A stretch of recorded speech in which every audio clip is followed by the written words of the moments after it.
قرآن مجید میں ہے ان اللہ لا یستحی من الحق، کہ اللہ تعالیٰ حق بات بیان کرنے سے حیا نہیں کرتے۔ حدیث میں بھی بعض ایسے مسائل کو اللہ کے رسول نے بیان کیا ہے صلی اللہ علیہ وسلم نے جو بظاہر حیا کے خلاف ہیں، مگر اس لیے بیان کیا کہ اگر آپ صلی اللہ علیہ وسلم بیان نہ کرتے تو لوگ ان بے شرمی کے کاموں میں مبتلا ہو جاتے۔ اسی وجہ سے میں بھی یہ ہمت کر رہا ہوں کہ ایک اور ایسا گناہ جس میں لوگ مبتلا ہیں اور وہ ہے حیا کے خلاف، مگر ہے بہرحال شریعت کا مسئلہ اور لوگ اس میں گناہ میں مبتلا بھی ہیں، اس لیے بتانا ضروری ہے۔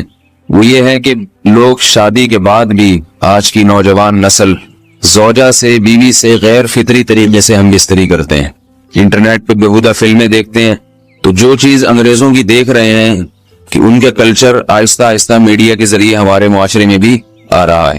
اللہ کے رسول صلی اللہ علیہ وسلم نے لعنت فرمائی ہے، ایک روایت میں ہے کہ اللہ اس کی طرف دیکھے گا نہیں کہ جو اپنی زوجہ سے پچھلے راستے سے ہم بستری کرے گا۔ یہ بیماری بھی، یہ گندگی بھی لوگوں میں پھیلتی جا رہی ہے، خاص طور پہ جن کو لڑکوں سے بدفعلی کی عادت پڑ جائے تو وہ زوجہ سے فطری راستے سے ہم بستری نہیں کرتے۔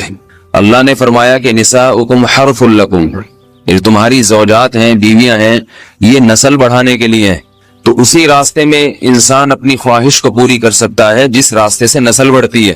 اس کے علاوہ کسی اور راستے سے اپنی خواہش کو پورا کرنا یہ حرام ہے، گناہ کبیرہ ہے، گندگی ہے۔ ہمارے پاس کیسز آتے ہیں، ایک پاک دامن لڑکی کی شادی ہوتی ہے، لڑکا بھی بظاہر بڑا نیک، لیکن کیا ہے، لڑکا چونکہ ٹھرکی ہوتا ہے، شہوت کا درندہ ہوتا ہے، تو وہ یہ نہیں دیکھتا کہ میں اپنی بری خواہش مٹانے کے لیے میں اپنی زوجہ کو غیر فطری طریقے پر مجبور کیسے کر سکتا ہوں، تو مجبور کرتا ہے پھر اپنی بیوی کو۔ اس میں جو عورتیں زیادہ پاک دامن نہیں ہو، نیک نہ ہو، یا ان کو یہ ڈر ہو کہ طلاق ہو گئی تو ہم کہاں جائیں گے، وہ پھر اپنے شوہر کے ساتھ اسی غیر فطری طریقے پر آمادہ ہو جاتی ہیں، اور اس کا عذاب اور اس کا وبال یہ ہوتا ہے کہ کچھ دنوں میں ان کو بھی اسی کی لت پڑ جاتی ہے۔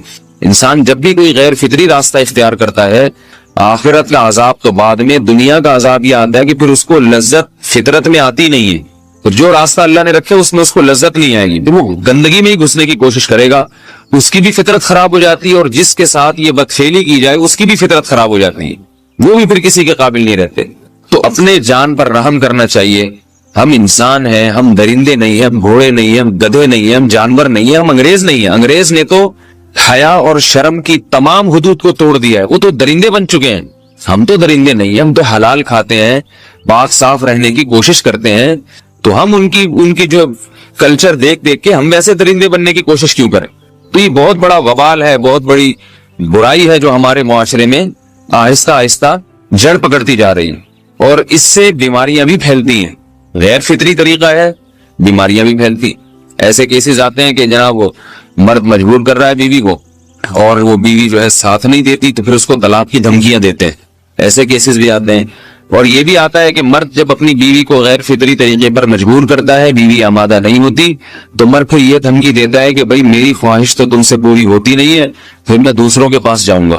تو یاد رکھیں، جس عورت کا شوہر یہ دھمکی دے اس کو کہ میں زنا کروں گا اگر تم نے میری خواہش پوری نہیں کی غیر فطری طریقے سے، تو عورت اپنے شوہر سے کہہ دے کہ جاؤ تم کہیں اور جا کے منہ کالا کرو، تمہاری فطرت میں گندگی ہے تو یہ مجھے گندا بنانے کی کوشش نہ کرو، اس کو زنا کرنے دیں، وہ اللہ آخرت میں اس سے بھگتے گا۔ ہر بیماری کا اللہ نے علاج رکھا ہے۔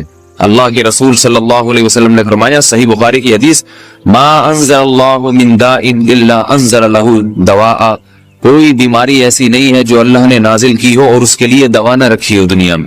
تو اگر کسی کو ایسی لت پڑ گئی ہے غیر فطری کام کی، تو اس کو چاہیے کہ وہ اپنا علاج کرائے، ڈاکٹر سے بھی رابطہ کرے، اور سب سے بڑا علاج یہ کہ کچھ وقت صبر کرے گا، چھوڑ دے گا کچھ عرصے کے لیے، تو خود بخود آہستہ آہستہ صحیح ہو جائے گا۔ ایک آدمی شراب کا عادی ہے، ایک علاج تو یہ کہ ڈاکٹروں سے رابطہ کرے، بہترین علاج کیا، چھوڑ دے۔ کتنے دن تڑپے گا؟ ایک دن، دو دن، تین دن، چار دن، ایک ہفتہ، دو ہفتہ، بہت زیادہ سال ہو جائے گا نا، اس کے بعد خود بخود ٹھیک ہو جائے گا۔ سگریٹ کا عادی ہے، چھوڑ دے گا، تو کتنے لوگ ہم نے دیکھے ہیں دن میں 20 سگریٹ پیتے تھے، چھوڑنے پر آئے تو بالکل ایک دم چھوڑ دی انہوں نے، آہستہ آہستہ کر کے چھوڑ دی، لیکن تکلیف ہوئی مگر عادی ہو گئے۔ تو اب کسی کو یہ لت پڑ گئی ہے غلط کام کی، برائی کی، تو اس کا بہترین علاج یہ ہے کہ وہ اپنے آپ کو بدلنے کی کوشش کرے، ماحول بدلے، اور کچھ وقت صبر کرے گا تو اللہ اس سے یہ عادت چھڑا دے۔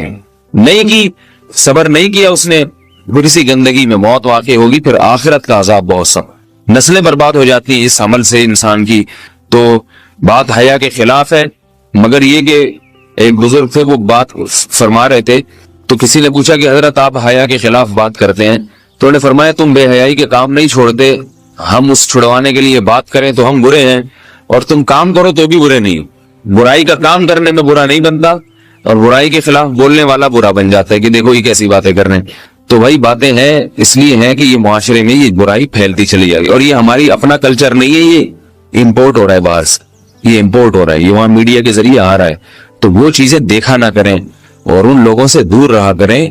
ہمیں تو دین کا داعی ہو کے ان کو ہدایت پر لانا تھا، بجائے ہم ہدایت پہ چل کے دوسروں کو چلانے والے بن کے ان کے راستے پہ ہم نے چلنا شروع کر دیا۔ اللہ تعالیٰ ہمیں اب دیکھیں ان کے ہاں ایڈز کا مرض پھیل گیا ہے۔ آپ بتائیے یہ ایڈز کا مرض ہمارا ہے کیا؟ یہ بیماری ہماری ہے یا ان کی ہے؟ ہمارے یہاں بیماریاں ہیں، کھانسی ہے، نزلہ ہے، ٹھیک ہے نا، بلڈ پریشر ہے، شوگر ہے، یہ بیماریاں ہماری ہیں۔ کوئی اللہ کا شکر ہے گندی بیماری ہمارے ہاں نہیں ہے۔ جتنی گندگیاں ہیں وہاں سے آ رہی ہیں، ایڈز کا مرض وہاں سے امپورٹ ہوا ہے۔ وہ ایڈز کا مرض اسی بدفعلی کی وجہ سے پیدا ہوتا ہے، اسی سے جراثیم پیدا ہوتے ہیں، اور اتنا خطرناک مرض کے ایسے متعدی ایسے پھیلتا ہے۔ افغانستان میں ایڈز کا ریشو 0 تھا، 0۔ وہ جانتے نہیں تھے کہ ایڈز کا مرض ہوتا کیا ہے۔ جب سے امریکن آرمی، برطانیہ آرمی افغانستان میں آئی ہے، فوجی آئے ہیں، افغانوں میں ایڈز کا مرض پھیل گیا ہے، انہوں نے وہاں بدفعلیاں شروع کر دی ہیں۔ تو وہ تو حالانکہ ان کے لیے زنا کتنا سستا ہے، کتنا سستا ہے نا ان کے لیے زنا، پھر بھی وہ لڑکوں کی طرف مائل ہوتے ہیں۔ تو اتنی گندگی، ایسا گندا جب انسان بن جائے پھر اللہ اس کے وجود کو برقرار نہیں رکھتے، اور رکھتے ہیں تو پھر آخرت میں سزا دینے کے لیے اپنے آپ کو ان گندگیوں سے بچانا چاہیے، حلال پہ اکتفا کرنا چاہیے۔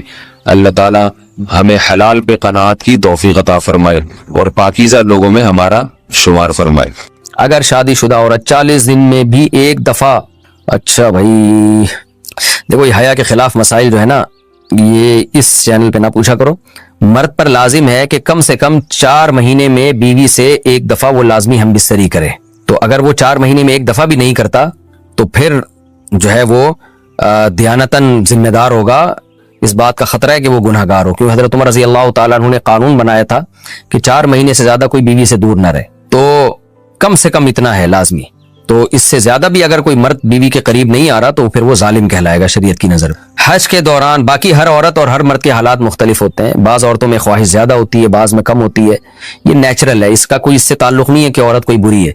بعض دفعہ عورت میں یہ خواہش نفس بہت زیادہ ہوتی ہے، اس کی ریکوائرمنٹ بہت زیادہ ہوتی ہے، تو لوگ پھر مرد اس بیوی کو برا سمجھنا شروع کر دیتے ہیں، حالانکہ اس کا برائی اور اچھائی سے تعلق نہیں ہے۔ جیسے مردوں میں صحت کے لحاظ سے اور ان کے جو مینٹل ہیلتھ ہے اس کے لحاظ سے مردوں میں فرق ہوتا ہے، کسی میں خواہش بہت زیادہ ہوتی ہے، کسی میں کم ہوتی ہے، تو اس طرح خواتین میں بھی ہوتی ہے، بہت سی پاک دامن عورتیں ہوتی ہیں لیکن ان میں ڈیزائرز بہت زیادہ ہوتی ہے، تو یہ سب کی الگ الگ اللہ نے فطرت بنائی ہے، تو میاں بیوی اس کو ایک دوسرے کو بہتر سمجھ سکتے ہیں کہ کس کی کیا ڈیزائرز ہیں۔ بہرحال اگر مرد میں عورت کی ڈیزائرز پوری کرنے کی طاقت نہیں ہے، عورت میں بہت زیادہ ڈیزائرز ہیں، مرد میں کم ہے، تو ایسی صورت میں عورت پھر مرد سے طلاق مانگ سکتی ہے کہ بھئی میں سیٹسفائی نہیں ہو پا رہی ہوں اور میری ریکوائرمنٹ زیادہ ہے، تو مرد اگر طلاق دے دے تو اچھی بات ہے، نہیں دے تو پھر عورت کو چاہیے اسی کے ساتھ گزارا کرے۔ ہاں اگر 4 مہینے تک بھی مرد بیوی کے پاس نہیں آتا ہے تو پھر مرد پر لازم ہے کہ عورت کے مطالبے پر اس کو وہ چھوڑ دے، کیونکہ پھر تو جوان عورت کو بہرحال گناہ کا خطرہ ہے۔ جسمانی تعلق نہ رہنے سے نکاح پر اثر۔ لاہور سے کسی نے پوچھا اگر میاں بیوی کا آپس میں کوئی جسمانی تعلق نہ ہو تو کیا نکاح پہ کوئی فرق پڑے گا؟ نہیں، اس سے کوئی فرق نہیں پڑتا، جب تک شوہر طلاق نہیں دے گا نکاح ختم نہیں ہوگا۔ یا اگر شوہر جان بوجھ کر بیوی کا حق ہی ادا نہیں کرتا اور 4 مہینے سے زیادہ اس سے ریلیشن قائم نہیں کرتا اور بیوی بھی جوان ہے، اس کو گناہ کا خطرہ ہے، تو پھر وہ عدالت میں کیس کر سکتی ہے، اور پھر اس کا ایک پروسیس ہے، کس طرح سے نکاح ختم ہوگا تو اس پروسیس کو فالو کر سکتی ہے وہ۔ تو خلاصہ یہ کہ شوہر گناہگار تو ہوگا کہ اس میں طاقت بھی ہے اور بیوی بھی جوان ہے، تو وہ کیوں اس کا حق ادا نہیں کر رہا، لیکن نکاح خود بخود ختم نہیں ہو جاتا۔ بیوی بچوں سے کتنا عرصہ دور رہ سکتے ہیں؟ بندہ کام کی وجہ سے 2 سال ملک سے باہر رہتا ہے، کوشش کے باوجود چھٹی نہیں ملتی، کیا اتنی دیر بیوی بچوں سے دور رہنا جائز ہے؟ نامعلوم۔ بھائی دیکھیں، ایک تو ہے حضرت عمر رضی اللہ تعالیٰ عنہ کا مشہور واقعہ ہے کہ آپ نے کچھ خواتین سے پوچھا تھا کہ عورت کتنا صبر کر سکتی ہے مرد کے بغیر، تو بعض صحابیات نے بتایا کہ 4 مہینے. تو حضرت عمر نے قانون بنایا کہ جو مجاہدین محاذ جنگ پہ لڑ رہے ہیں 4 مہینے سے زیادہ دور اپنی بیویوں سے نہیں رہ سکتے. تو اس اصول کا تقاضا یہ ہے کہ وہ زمانہ بھی پاک دامنی کا زمانہ تھا، نیک لوگ تھے، تو اصول یہی ہے کہ 4 مہینے انتہا ہے عورت کے صبر کی. تو ایک نارمل عورت کے لیے اس سے زیادہ صبر کرنا مشکل ہوتا ہے. تو اس لیے بہتر یہی ہے، قانون یہی ہے کہ 4 مہینے سے زیادہ دور نہیں رہنا چاہیے. اور قرآن نے بھی یہ حکم دیا ہے کہ اگر کوئی قسم اٹھا لے کہ بیوی کے پاس نہیں جائے گا، قسم اٹھا لے، ایسا ہی نہیں بلکہ قسم اٹھا کے، تو پھر 4 مہینے میں طلاق واقع ہو جاتی ہے. بعض فقہا کے نزدیک عورت کو طلاق کا اختیار ہو جاتا ہے عدالت کے ذریعے، بعض کے نزدیک ہو جاتی ہے طلاق. تو اس سے بھی پتہ چلتا ہے، قرآن سے بھی اشارہ ملتا ہے کہ 4 مہینے جو ہے یہ ایک انتہائی مدت ہے ایک نارمل عورت کے لیے. تو اس زمانے میں تو اس کی اہمیت اور زیادہ بڑھ گئی ہے. وجہ اس کی ہے کہ بے حیائی، موبائل، انٹرنیٹ پر بیہودہ چیزیں، یہ سب چیزیں انسان کی شہوت کو بڑھاتی ہیں، مرد کی بھی اور عورت کی بھی. تو اس لیے بھائی میں تو آپ کو مشورہ نہیں دے سکتا کہ آپ 2-2 سال بیوی سے دور رہیں. میں بدگمان نہیں ہو رہا، بہت سے لوگ 4-4 سال دور رہتے ہیں، ان کی بیویاں بھی پاک دامنی کے ساتھ زندگی گزارتی ہیں، خود بھی بڑے نیک شریف بن کے زندگی گزارتے ہیں. بہت سے ایسے لوگ الحمدللہ ہمارے معاشرے میں ہیں. لیکن بہرحال اس کلچر کو، اس رواج کو فروغ نہیں دیا جا سکتا، اس کو اپریشیٹ نہیں کیا جا سکتا شریعت کے لحاظ سے بھی، عقل کے لحاظ سے بھی.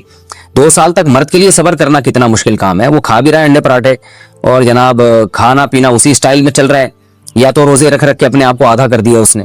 تو سوال عورت کے ساتھ مرد کا بھی تو ہے نا. مرد میں تو قوت اور شہوت اللہ نے اور بھی زیادہ رکھی ہے، تو وہ کیسے صبر کرے گا؟ مرد کی جو قوت برداشت ہے وہ فقہا نے اور اطباء نے بیان کی 1 مہینہ ہے.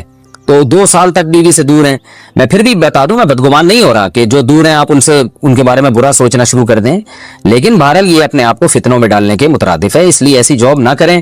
2-2 سال تک بیوی سے دور ہیں، یا تو بیوی کو ساتھ لے کر جائیں یا بیوی کے ساتھ ہی رہیں. کہیں ادھر ہی کم پیسوں میں انسان گزارا کر لے بیوی بچوں کے ساتھ، یہ زیادہ اچھا ہے زیادہ پیسوں کی لالچ میں بیوی بچوں سے دور رہنا. باقی بیوی آپ کی راضی ہے اس جاب پہ، یا آپ کے پاس کوئی آلٹرنیٹ ہے ہی نہیں، آپ جاب چھوڑ کے آئیں گے تو آپ کو لالے پڑ جائیں گے کھانے پینے کے، تو ایک مجبوری ہے. مجبوری کے حکام الگ ہوتے ہیں، لیکن نارملی اس کی بہرحال ترغیب نہیں دی جا سکتی. دیکھیں قرآن مجید میں اللہ نے ارشاد فرمایا نا، یوم یفر المرء من اخیہ وامہ وابیہ وصاحبتہ وبنیہ. قیامت کے دن کی ہولناکیوں کو اللہ نے بیان کیا کہ انسان اپنے باپ سے دور بھاگے گا، بیٹے سے دور بھاگے گا، بھائی سے دور بھاگے گا.